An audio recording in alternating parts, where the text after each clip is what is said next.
Darian and I have been together for almost 10 years now, and very quickly we realized that our different brought up sees, the different ways that we were raised based off of our culture, played a role in how we saw life. And so, for context, my parents are both from Jamaica. My mom was born in England, but her mom is from Barbados. Her dad's from Jamaica, but she was raised in Jamaica. And my dad, he was born and raised in Jamaica. And my parents are Black American. East Coast. Guess where from? Baltimore City, Maryland. Hey, Both Baltimore. of them. So we found out just how different we grew up. And at first, I was like, all right, there's some things obvious. Like, you grew up listening to Bob Marley. I grew up listening to Marvin Gaye. But I didn't realize that she didn't know who Marvin Gaye was. So we're just going to start it off like that? Yes. All right, well, that's number one. I genuinely, I said, wait, you don't, she probably still doesn't know who Al Green is. Probably still doesn't know who Tina Marie is. Don't know who Rick James is. I know who Rick James is. It's really sad that a lot of these people I only know of because they, like, rappers alluded to them in their songs, like Big Sean, Marvin Gaye, and Chardonnay. Oh, Lord. Okay. If that's your only family reference, we're wrong with that. Now, I'm not proud, by the way. Like, this isn't a flex. On the flip side, though, I only know Bob Marley and Sean Paul. It wasn't until she told me about Barris Hammond. Yeah. I was like, whomst? I feel like you can consider, like, Barris Hammond is like reggae soul, kind of, sort of. She loves me now. Barris Hammond is, I guess, the Jamaican Marvin Gaye. Essentially. When you talk about soul, R&B, iconic, like when you put on the cookout playlist, you gonna hear this person's voice at least 3 times. Yeah. At least. Yeah. So I feel like during the pandemic, I was like, all right, Brianna, now you have all this time to learn more about Black American media.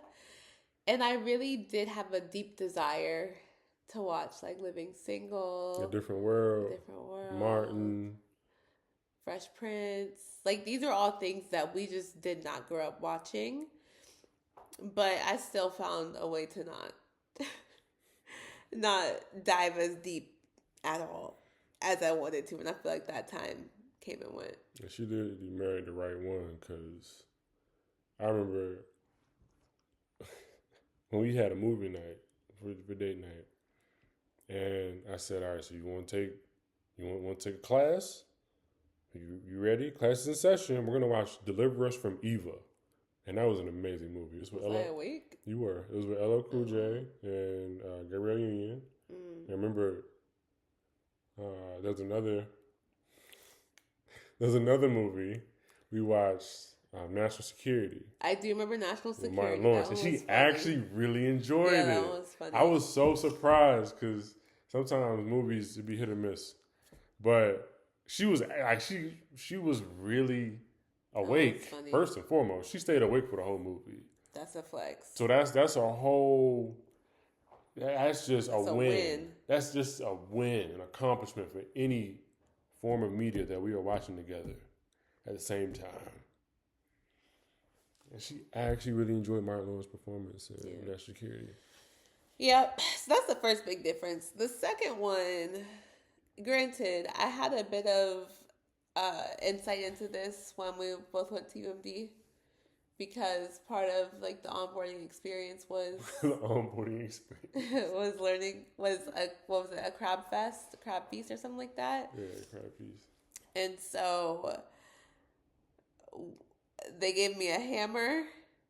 A mallet. What else is it called? I think they gave you a mallet. A bib. Funny thing. And something to, like, get in between the crab.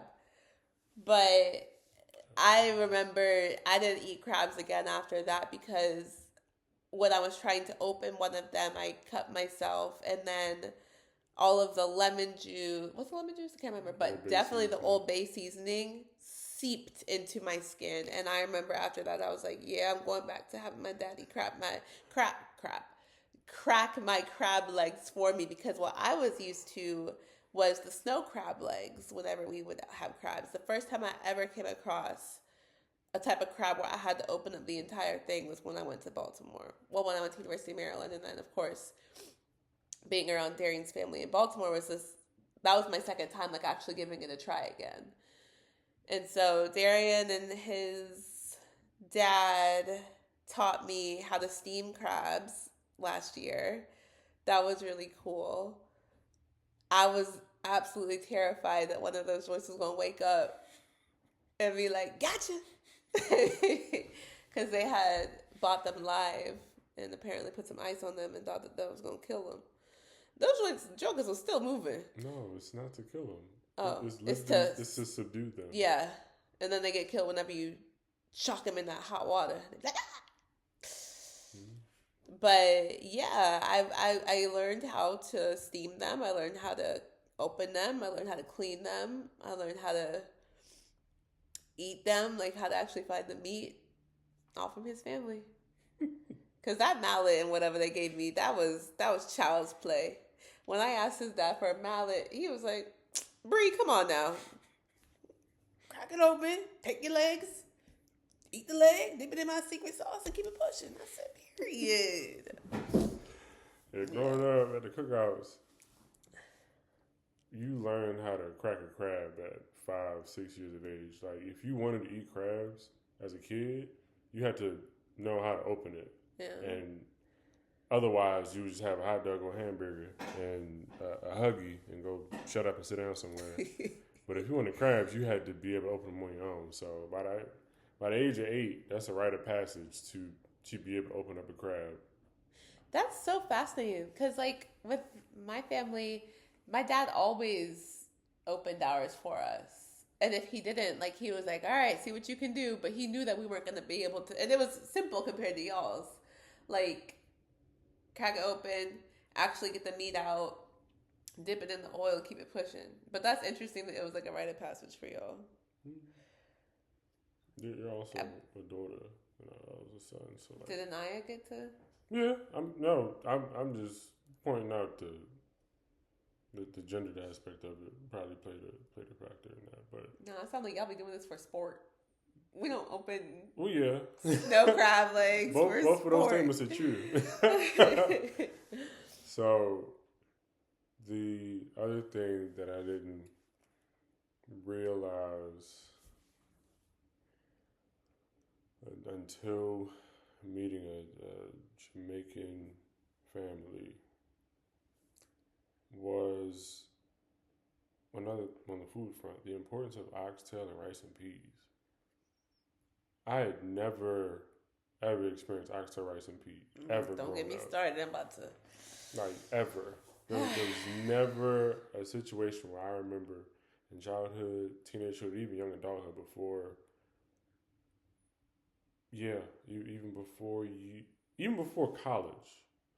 I think when I got to college, and I think there was the Jerk Pit at UMD, and I remember going there like once or twice, but it wasn't that I was going there for myself. I went there with somebody else, and they ordered, but I didn't understand the cultural significance of oxtail, rice, and peas.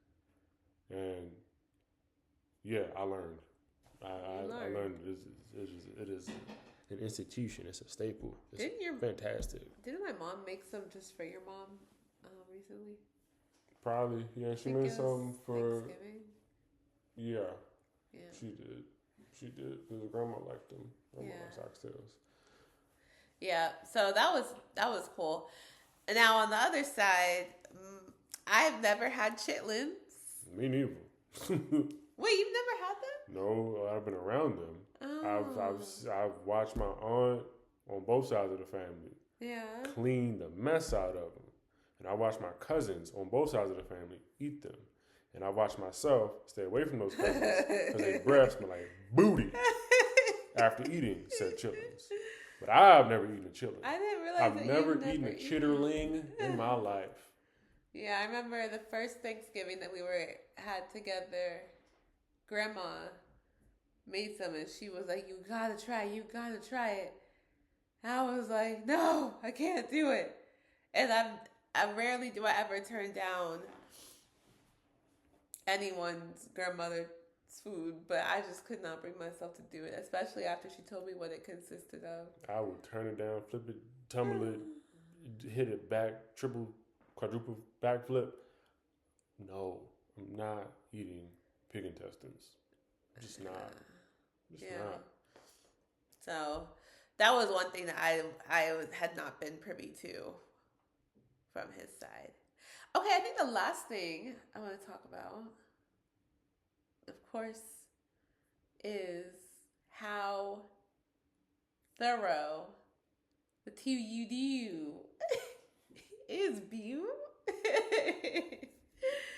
It's honestly a running joke with my whole entire family. Like, we'll be on FaceTime and my middle sister will be like, "Wait, how many?" And he'll be like, "2." And then he'll catch himself and be like, "I see what you did there." But obviously in Jamaica, they had no business talking about no two you do.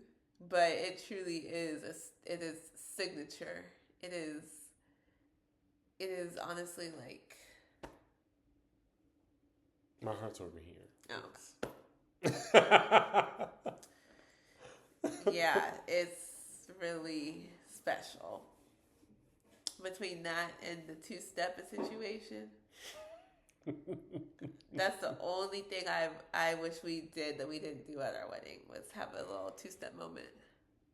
Yeah, I feel like that I would have been inaugurated fully into the family, but instead I had to do some extra. I had to go through an extra process,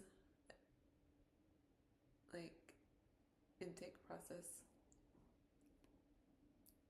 like steaming crabs while they were alive. Anyways, yeah, that's something that I wasn't privy to. Granted, I met people at UMD who were from Baltimore, but it wasn't until I met his whole family. I was like, "Oh, y'all do this. Like, y'all do that. Y'all really do that." And y'all don't see any issue with it. I remember the first time I was with his whole family, I was like, "Oh my gosh, this is fascinating." Like, it's nothing to y'all because that's just what you're used to. Be.